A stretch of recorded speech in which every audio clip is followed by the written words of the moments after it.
देश के सबसे बड़े सियासी सूबे उत्तर प्रदेश में राजनीति एक बार फिर से रंग में नजर आई है।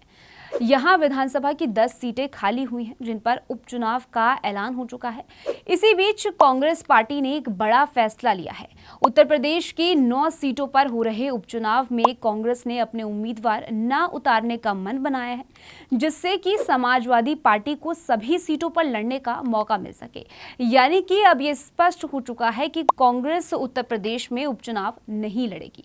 कांग्रेस के इस फैसले के क्या सियासी मायने हैं, पूरी खबर क्या है, आपको बताते हैं विस्तार में आगे की इस वीडियो में। नमस्कार, आप भारत राजनीति देख रहे हैं। मेरा नाम तान्या अधिकारी है। दरअसल समाजवादी पार्टी से गठबंधन के तहत कांग्रेस को 2 सीटें मिली थी, लेकिन उसने अब बड़ा फैसला लेते हुए उपचुनाव लड़ने से साफ इनकार कर दिया है।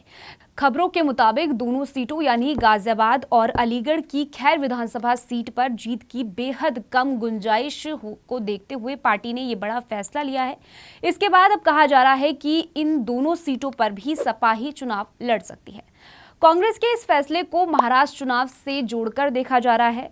बताया जा रहा है कि कांग्रेस महाराष्ट्र में सपा के साथ स्कोर सेटल बनाना चाहती है। दरअसल गठबंधन में मिली इन सीटों पर कई दशकों से कांग्रेस नहीं जीत सकी है, इसीलिए इन दोनों सीटों पर कांग्रेस समाजवादी पार्टी का साथ देगी। इस फैसले और ऑफर के पीछे महाराष्ट्र चुनाव भी कहीं ना कहीं कारण है। कांग्रेस चाहती है कि यूपी का पूरा उपचुनाव सपा लड़े।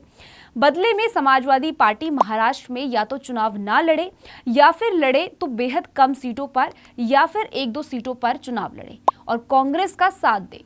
ये दोनों ऑफर समाजवादी पार्टी को दिया गया है। हालांकि समाजवादी पार्टी अभी आधिकारिक रूप से किसी भी ऑफर से इनकार कर रही है। इससे पहले खबर थी कि कांग्रेस उपचुनाव में दोनों सीटों पर महिला उम्मीदवार उतार सकती है। खैर विधानसभा सीट से डॉक्टर चारू कैन को टिकट मिलने की बात कही जा रही थी, जबकि गाजियाबाद से डॉले शर्मा को मैदान में उतारने की तैयारी थी। बहरहाल यूपी विधानसभा की 9 सीटों पर 13 नवंबर को उपचुनाव होंगे। सपा पहले 7 सीटों पर चुनाव लड़ने वाली थी, लेकिन अब कांग्रेस के इस फैसले के बाद सपा सभी 9 सीटों पर चुनाव लड़ सकती है।